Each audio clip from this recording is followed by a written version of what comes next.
Baik, pada video kali ini akan dibahas tentang teorema letak titik akar atau teorema letak akar.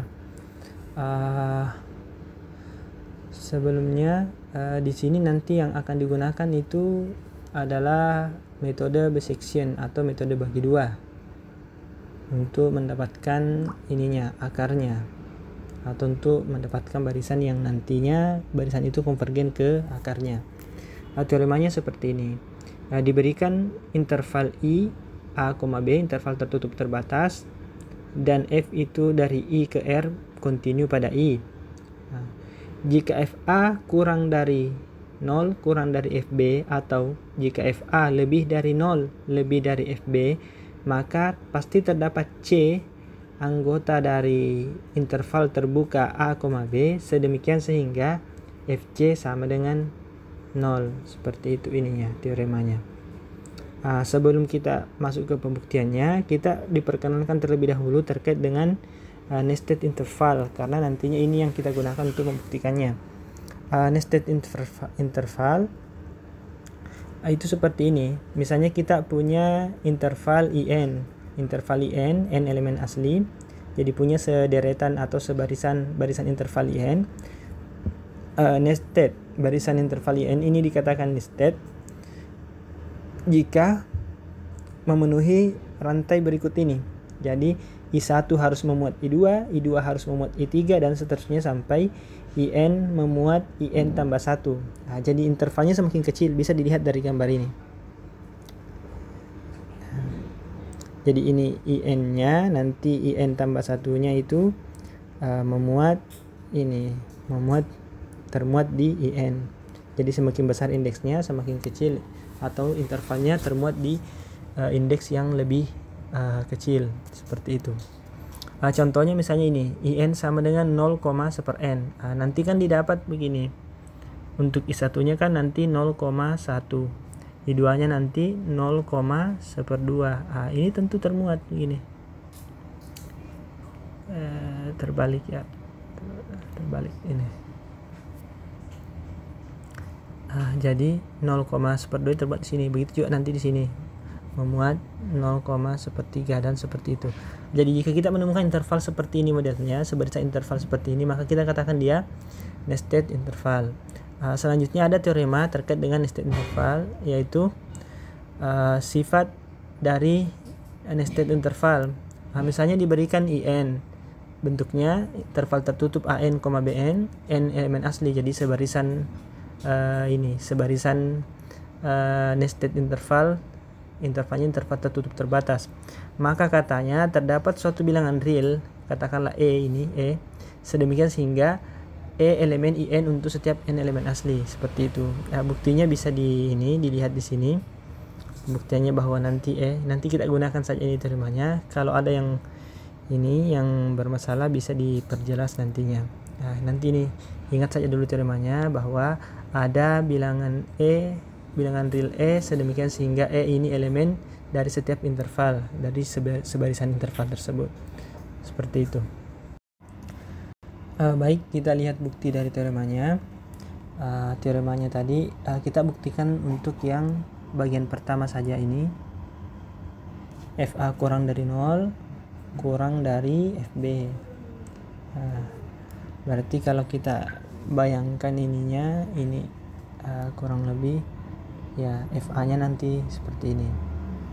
FA-nya nanti itu di bawah sini, FB-nya nanti di atas sini. Kalau kita lihat secara gambar, kemudian domainnya interval, jika domainnya interval kemudian F-nya kontinu, kan kita sudah tahu bahwa kontinu secara geometris artinya grafiknya itu terhubung semua atau bersambung semua. Maka kalau kita mau hubungkan FA dengan FB dengan cara bersambung, tidak mungkin bisa terhubung tanpa melewati sumbu X. Sumbu X itulah nanti akarnya. Di situ nanti ketemu C-nya. Seperti itu. Ini secara empirisnya bisa langsung kelihatan. Sekarang bagaimana cara dibuktikannya secara analitik? Seperti ini. Kita buktikan saja yang pertama ini, yang FA kurang dari 0 dan FB lebih dari 0. Pertama kita membuat dulu intervalnya supaya menjadi interval yang nested. Kita buat sebuah aturan, kita menggunakan metode bisection atau metode bagi dua. Jadi langkah pertama itu, misalkan dulu I1-nya adalah ini. Jadi kita misalkan di sini I1-nya adalah A1, B1. Ini adalah A, B misalnya. Jadi I sendiri. Katakanlah, bayangkanlah seperti ini misalnya. Jadi di sini A1, di sini B1, ini yang A-nya, ini juga yang B-nya. Kemudian langkah selanjutnya, kita misalkan P1 adalah titik tengah dari A1 B1 atau titik tengah dari A dan B. Karena di sini kan A1 adalah A, B1 adalah B. Titik tengahnya katakan di sini. Kita ambil titik tengahnya sini misalnya. Ini adalah P1. Maka tentu di sini P1 adalah setengah dari A1 tambah B1 rumusnya. Kan seperti itu. Ini. Kemudian jika Fp1 sama dengan 0, maka C sama dengan P1. Selesai. Karena kita akan mencari C sedemikian sehingga Fc sama dengan 0. Di mana C-nya itu elemen A, B. Sekarang P1 itu terletak di antara A1 dan B1, titik tengahnya. Maka pasti C ini sama dengan C ini terletak di interval terbuka A, B jika C-nya sama dengan P1. Dan kita sudah selesai karena Fp1 sama dengan 0. Itu kalau ini titik tengahnya langsung menghasilkan 0. Sekarang bagaimana kalau 3? Tidak. Berarti ini katakanlah jika Fp1-nya tidak 0. Maka ada dua kemungkinan. Fp1 itu besar 0. Jadi ada dua kemungkinan. Fp1 besar 0. Atau bisa juga Fp1 kurang dari 0. Sekarang kita lihat kedua kasus tersebut. Bagaimana jika Fp1 lebih dari 0? Jadi kalau Fp1-nya lebih dari 0, katakanlah Fp1 lebih dari 0, maka kita ambil A2 menjadi A1. Jadi kita ambil A2-nya adalah A1 yang tadi. Jadi nanti di sini diperoleh I2 sama dengan A2, B2 dengan catatan A2-nya adalah ini. Ini A2-nya adalah A1. Ini A2-nya adalah A1 kalau Fp1-nya besar 0. Jadi ini untuk Fp1 besar 0. Jadi nanti A2 sama dengan A1, B2 sama dengan P1. Berarti kita sekarang ambil interval yang ini. Ini kalau kasusnya Fp1 besar dari 0. Seperti itu. Jadi ini yang jadi A2, ini jadi B2. Jadi P1-nya jadi B2 ini. Kemudian bagaimana kalau seandainya yang terjadi adalah Fp1 kurang dari 0? Kalau Fp1-nya kurang dari 0, berarti yang kita ambil adalah di sini. Kita ambil yang sebelah sini. Berarti ini yang diambil. Berarti ini yang jadi A1, A2, ini yang jadi B2. Seperti itu. Saya kira cukup jelas ininya pengambilannya. Kemudian kita mendapatkan bahwa nantinya itu ini I2 sama dengan A2 B2. Nantinya kita bisa memperoleh bahwa ini pasti I2 ini termuat di dalam I1, dan juga berlaku FA2 itu lebih besar dari, lebih kecil dari ini, lebih kecil dari 0, dan 0 juga lebih kecil dari FB2. Jadi masih berlaku seperti ini. Coba kita lihat tadi di sini, FP2-nya kan lebih dari 0. Kalau ini yang diambil ini, yang kalau FP1-nya FP1 maksudnya FP1-nya kurang dari 0. Jika ini yang terjadi, misalnya yang biru ini terjadi, maka kita bisa lihat FA2 tadi adalah FA1. FA1 tadi itu mana FA1? FA1 tadi ini FA kurang dari 0, sedangkan ini FP1 besar dari 0, maka kan ketemu juga ini besar dari 0, seperti itu. Ini nanti seperti ini, FA2 ini kan kurang dari 0 dari awal, memang di sini FA kurang dari 0.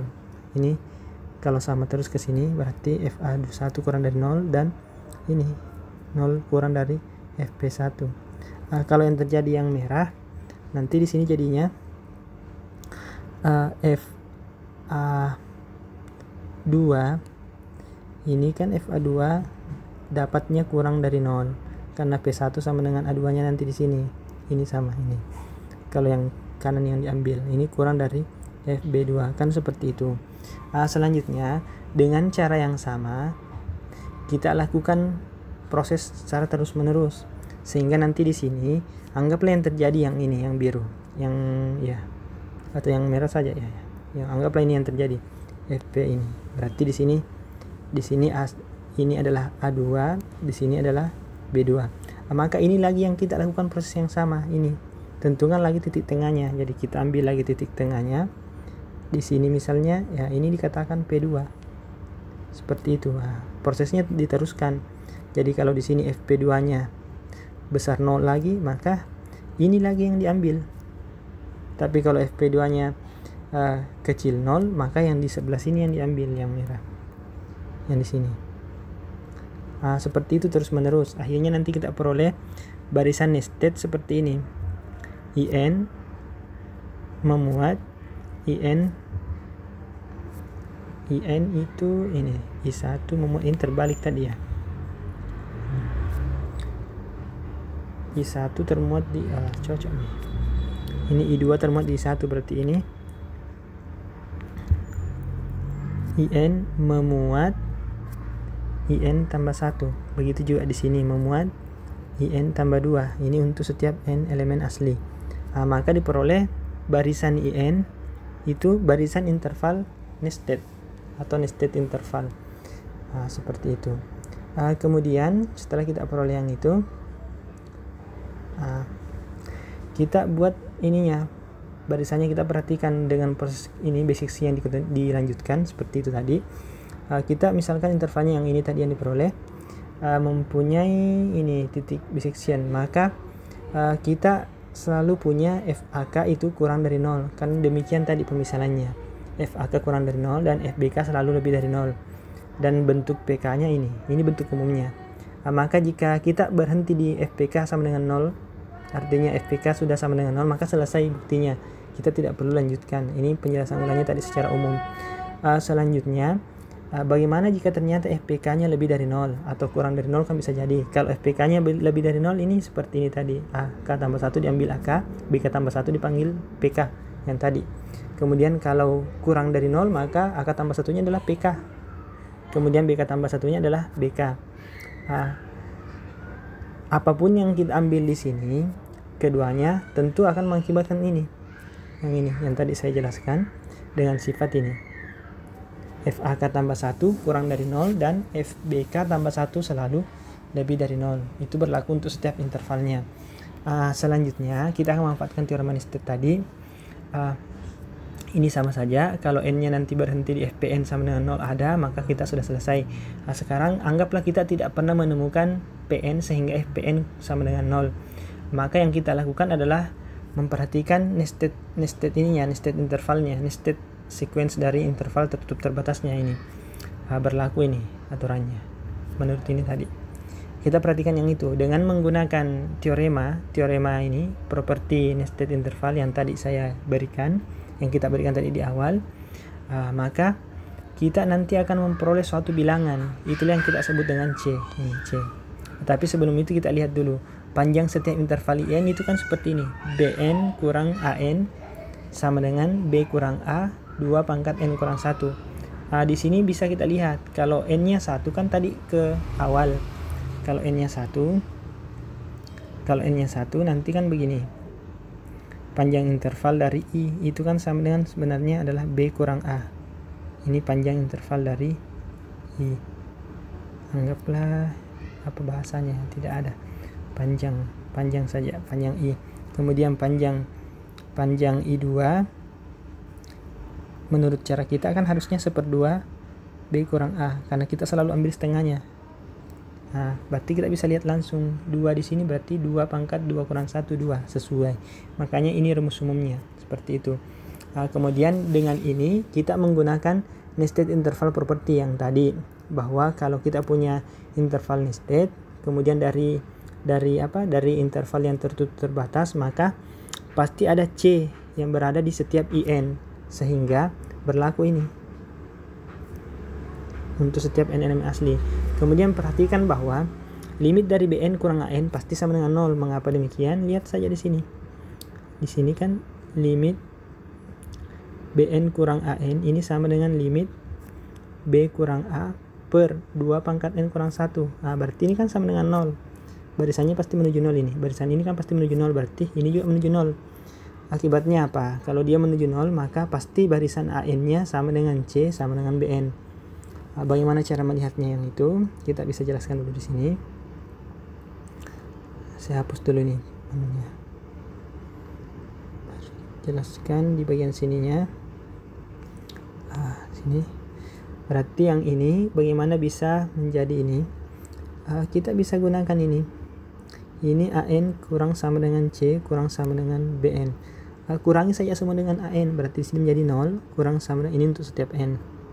Ini jadi C kurang AN, ini kurang sama dengan Bn kurang AN. Apa artinya kalau seperti ini? Limitkan semuanya, atau ini pasti konvergen ke 0. Ini pasti konvergen ke 0. Ini menurut tadi prosesnya ini.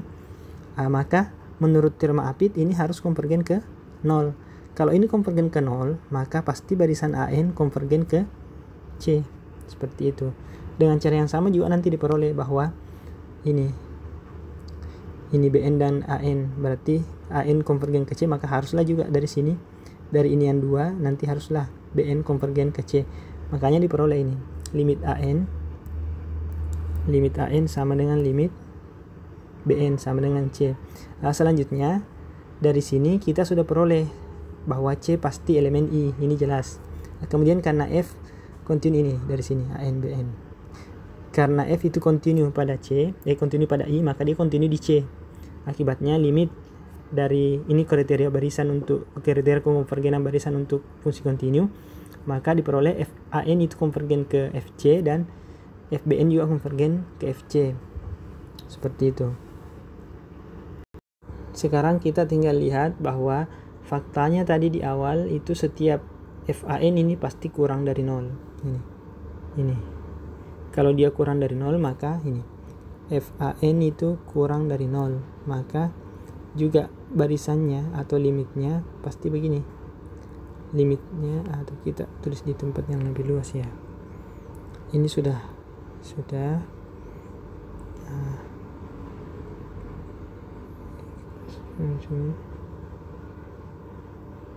kita tinggal simpulkan sebenarnya, ini tinggal sedikit. Kita tinggal lihat bahwa di sini kan ada pembentukannya kan Fan kurang dari 0 untuk setiap n elemen asli. Begitu juga Fbn ini lebih dari 0 untuk setiap n elemen asli. Maka menurut sifat di limit barisan, pastinya ini menjadi limit dari Fan ini pasti kurang sama dengan 0. Ini juga limit Fbn ini lebih besar sama dengan 0. Sedangkan di lain pihak ini kan sama dengan Fc ini. Berarti kita peroleh begini. Fc ini dari yang pertama, Fc pasti kurang sama dengan 0. Sedangkan dari yang kedua, ini kan sama dengan Fc. Ini juga sama dengan Fc. Dari yang kedua berarti Fc harus lebih besar sama dengan 0. Apa akibatnya kalau seperti ini? Maka haruslah Fc sama dengan 0. Jadi sudah terbukti. Dari sini kita sudah membuktikan bahwa ada C elemen elemen A, B, sehingga Fc itu sama dengan 0, seperti itu. Berikut ini adalah contoh terkait penggunaan atau terkait bentuk dari biseksi itu, metode bagi dua. Misalnya kita punya fungsi fx ini, x e pangkat x kurang 2 sama dengan 0, dengan kita mengambil intervalnya 0,1. Kita bisa cek di sini, f0 nya itu minus 2 kurang dari 0, f1 nya itu kurang 2, e itu kan 2,17 dan seterusnya, berarti dia lebih dari 0. Maka kita tahu bahwa F0 nya kurang dari 0 dan F1 nya lebih dari 0, interval tertutupnya itu 0,1. Maka ini pasti dijamin oleh teorema tadi bahwa pasti ada C elemen interval 0,1 sehingga Fc sama dengan 0. Nah, kalau kita simulasikan, bisa disimulasikan di Excel, nanti bisa dapat seperti ini di Excel. Ini proses pertama, proses kedua biseksi. Kalau yang pernah mempelajari metode numerik sebenarnya ini cukup familiar karena ini mirip di metode numerik sebenarnya. Nanti didapatkan di sini di proses ketujuh itu didapatkan AN-nya di sini 0,8, PN-nya di sini. Kemudian yang minus di sini, yang AN-nya selalu positif, BN-nya selalu minus. Berarti ini yang BN-nya selalu positif, AN-nya selalu minus. Berarti ini minus di sini. Ini minus, ini positif. Nanti didapat seperti ini. Yang positif minus itu di ininya. Di FAN-nya ini. FAN ini yang positif, FBN-nya ini selalu negatif. Nanti didapatkan ternyata FPN begini, semakin dekat ini pendekatannya, semakin menuju 0 ini. Seperti itu. Tapi ini sebenarnya familiar di metode numerik. Berikutnya akan diberikan perumuman dari teorema letak titik akar. Namanya itu teorema nilai antara ya. Nilai antara dari nilai antara Bolzano. Kalau saya tidak salah ya. Bahasa Inggrisnya sih Bolzano's Intermediate Value Theorem. Iya, kalau tidak salah namanya teorema nilai antara Bolzano. Seperti ini, diberikan interval I. Jadi dia tidak perlu tertutup ya. Iya, tidak perlu kayaknya di sini. Ya, diberikan interval I dan F didefinisikan dari I ke real.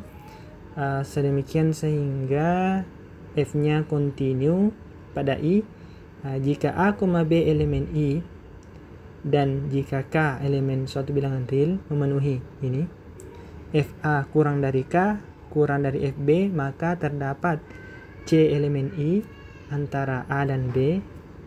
Artinya bisa ditulis begini, C elemen, sebenarnya begini, C elemen A, B, bisa ditulis seperti itu, C elemen A ke B sehingga FC sama dengan K. Untuk buktinya sendiri, kita langsung misalkan GX seperti ini sudah diberikan di kalkulus. Dan ini cukup familiar caranya. Gunakan saja teorema letak titik akar. Dengan misalnya seperti ini kan tinggal dibuat, dapatkan nanti GC-nya supaya GC sama dengan 0. Kalau GC-nya sudah sama dengan 0, maka Fx kurang K ini nanti sama dengan 0, langsung ketemu ini di bawah sini. Seperti itu. Kita lihat akibatnya. Misalnya kita punya interval tertutup A, BI, ini interval tertutup yang tadi tidak dijamin, tidak perlu terbatas, interval tertutup terbatas, kemudian F-nya kontinu pada interval tersebut. Jika K elemen real, sebarang bilangan yang memenuhi ini, infimum dari Fi kurang atau sama dengan K, kurang atau sama dengan supremum Fi. Jadi dia yang penting infimumnya atau K-nya terletak antara infimum dan supremum dari Fi. Maka katanya terdapat bilangan C elemen I sehingga Fc sama dengan K. Yang ini kita memanfaatkan teorema maksimum minimum untuk mendapatkan nilai maksimum absolut dan minimum absolut. Berarti kan ini I-nya kan terbatas, I-nya kan tertutup terbatas, maka nanti didapatkan di sini Fi terbatas. Ini salah satu yang kita dapat. Tapi kalau menurut teorema maksimum minimum, maka nanti Fi ini punya max absolut, punya juga min absolut. Karena dia punya itu berarti pasti ada C bintang ini, ada C bintang sehingga ini sama dengan infimumnya, ada C bintang indeks atas sehingga sama C bintang yang di atas sehingga sama dengan supremumnya. Pokoknya ingat saja ini teorema maksimum minimum itu sudah ada di situ tadi. Akhirnya diperoleh begini, Fc bintang itu kecil sama dengan K, kecil sama dengan ini Fc ini. Apa artinya kalau seperti itu? Kalau seperti itu maka tinggal digunakan Bolzano. Kalau kita gunakan Bolzano, ini kan menurut Bolzano berarti ada menurut Bolzano mana tadi? Bolzano berarti mengatakan ada C ini elemen AB tadi, berarti ada C elemen ini, C indeks bawah, C indeks atas. Nah, seperti itu, sehingga nanti ini Fj nya sama dengan K, seperti itu. Saya kira cukup jelas.